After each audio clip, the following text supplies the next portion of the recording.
I am a young mom of 3. I had kids right away, pretty much after I got married to my high school sweetheart. I always knew I wanted to be a mom. I dreamed of it when I was even, younger. That's all I could talk about was being a mom. I am married to a wonderful guy named Josh. We have been together for many years, since 2002, so oh my gosh, I'm horrible at math, so a long time. And we've been married for over 10 years.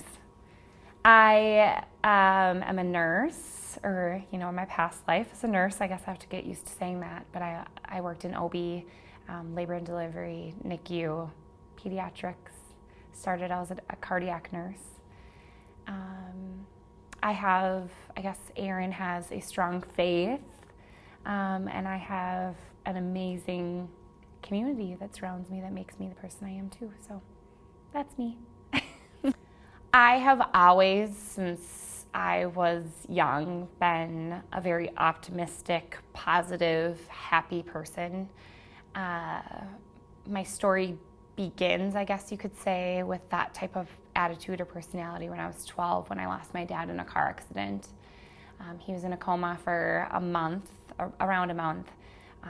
But I was constantly the one not making up reasons why this was happening, but almost looking at the good in what was happening, and almost being the one that was comforting everyone else around me. So I guess I haven't really changed since I was 12. I've always just been kind of that type of person.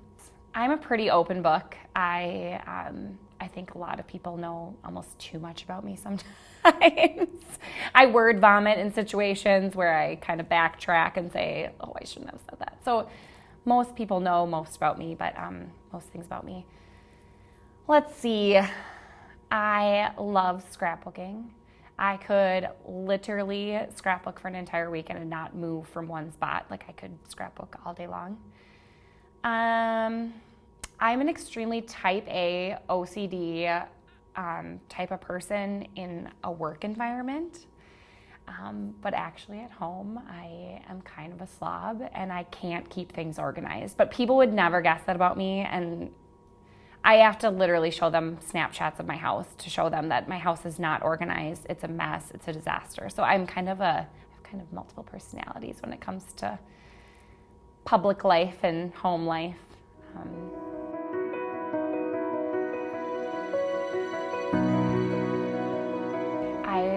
I was diagnosed September of 2016, so we're going on 19 months probably at this point. I was breastfeeding my youngest. I probably noticed the lump when I think I had mastitis at some point, so he was probably like 8 months old. But as an OB nurse and as a mom who had breastfed all 3 of her babies, lumps and bumps are extremely normal when you're doing that with your children. And I was always under the mindset that breastfeeding prevents those things and helps decrease your chances of those types of things happening. And I didn't have any history of anyone in my family with breast cancer, so I didn't put it off, but I didn't really think twice about it. I finished breastfeeding my son probably in August of 2016, and the lump just seemed to get bigger, which is abnormal then. I was actually at work. This is kind of typical Erin fashion. I was at work. I was in front of who knows how many new hires. I was doing new hire orientation at the hospital that I worked at, speaking about culture and amazing things at our hospital, and I just had this weird feeling in the back of my head, or this kind of pit in my stomach, and I decided to go upstairs on the OB floor during one of the breaks. And I saw my OB, who is one of my dear friends, and she was on call, and I said, will you please just feel this for me? Because I don't have time to make an appointment. I don't have time to come in, but it just keeps getting bigger.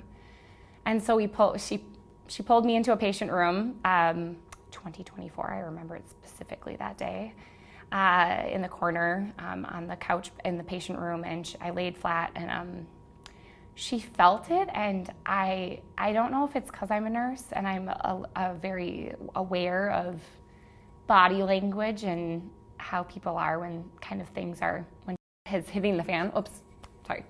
When things are hitting the fan. And the look on her face, I just kind of knew that this wasn't normal.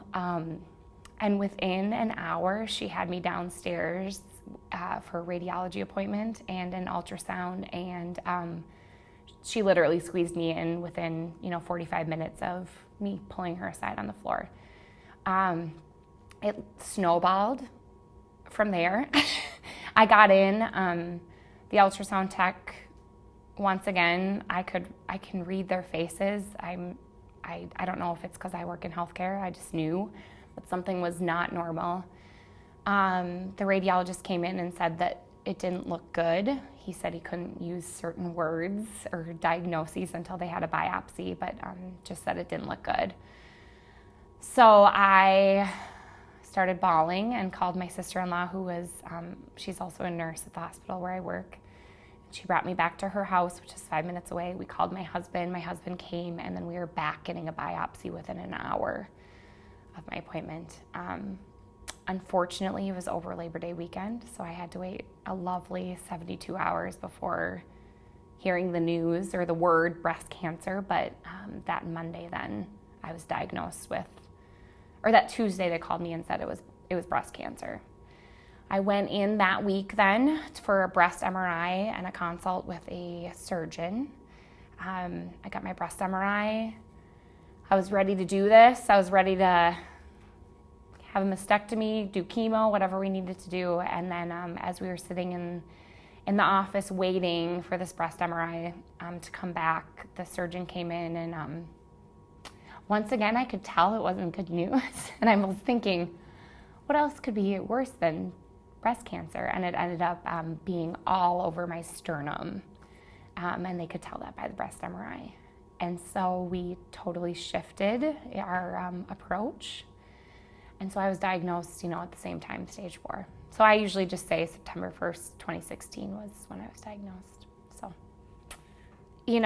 once again, the first thing I thought was when they came in and told me that I was stage 4. I mean, I don't even know if they used those words, but it was a total shift in the plan. The surgeon said, I can't help you at this point. We'll talk about things later, but we're going to have to speak with the oncologist and take it from there.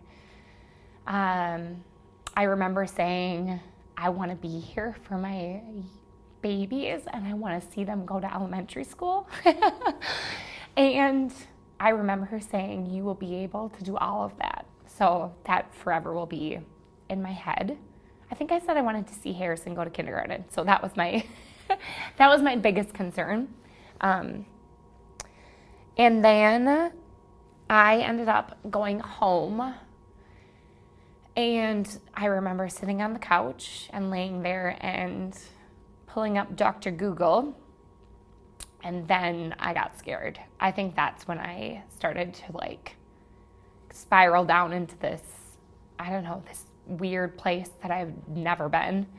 I found 1-800 numbers, and I called a stage 4 sister, and thank God for her too, because she definitely brought me back to a place of, okay, we can do this.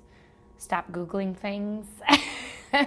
She's 11 years out, had been on the same treatment for 11 years.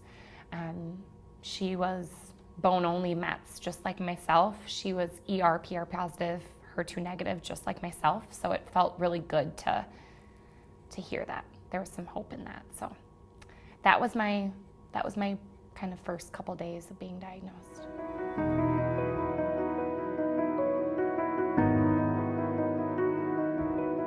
My mom took the news like my mom. You guys, she's like the most positive, happy, amazing person in the world. She was devastated, but she has this amazing way of looking at things like, we got this, and we can do this, and we can look at it in an optimistic, positive way, and she's amazing.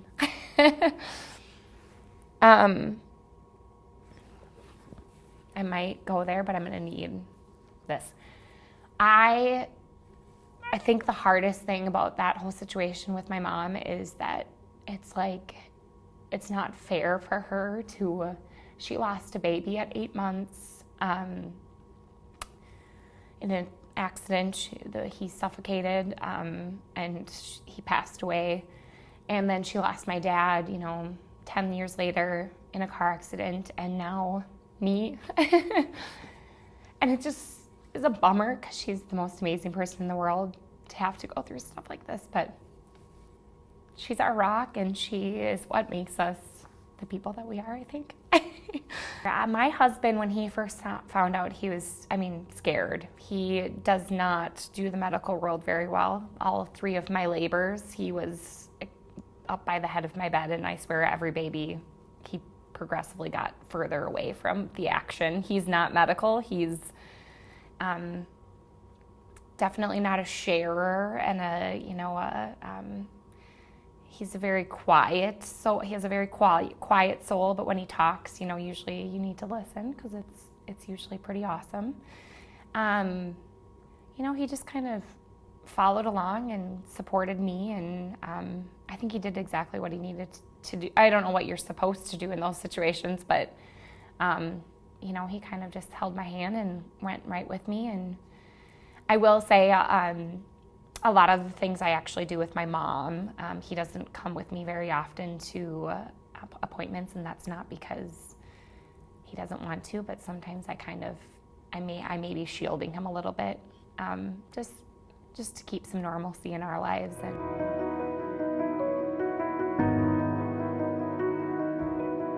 So I was usually charge nurse, or I went into education, did some leadership roles for the hospital. Loved it. I was one that went to work and got energized. Not a lot of people can say that about their jobs. I loved it. I loved my people. I loved my patients. I loved everything that I did with it. So when I was diagnosed, I took a 3-month leave. And of course, the people that were so amazing, and actually everyone was amazing, but it was my work people that started a You Caring site, and within 48 hours, there was over $24,000 donated to our family from just my people. It was amazing. So I didn't want to say goodbye to my work yet, because that's where I got my energy, and that's where my people were. I went back, and my coworkers and my manager, they were so flexible and so amazing, and I could kind of come and go as I pleased, and I worked 3 days a week, and it was awesome.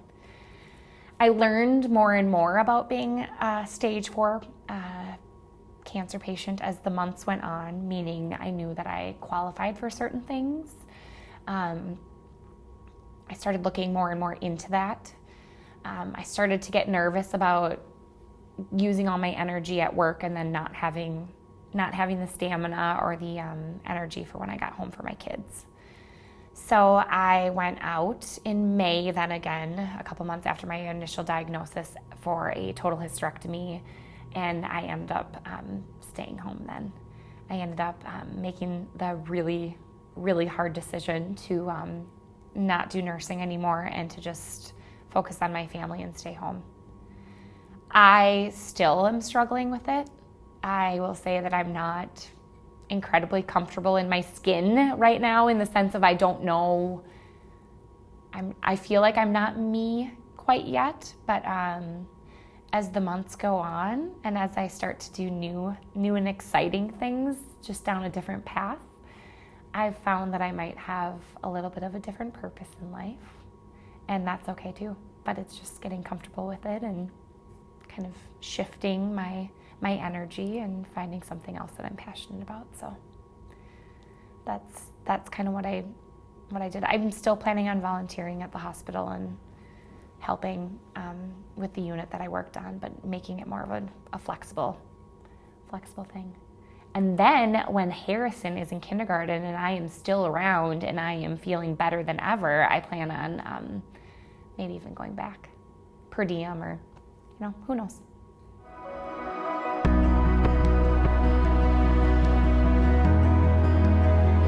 My kids are the most important thing to me. I think that's kind of a cliche thing that probably all moms say, but right now I live my life wanting to make sure that I'm a positive influence for them and that I'm happy and that they remember everything about me in a positive, strong way. I was raised by a very extremely strong woman, and I look up to her every single day for how much my mom has personally been through, and she literally is the happiest, most positive, amazing person that most people meet. So I always say you can be a pretty awesome person even if you're dealt some pretty crappy things.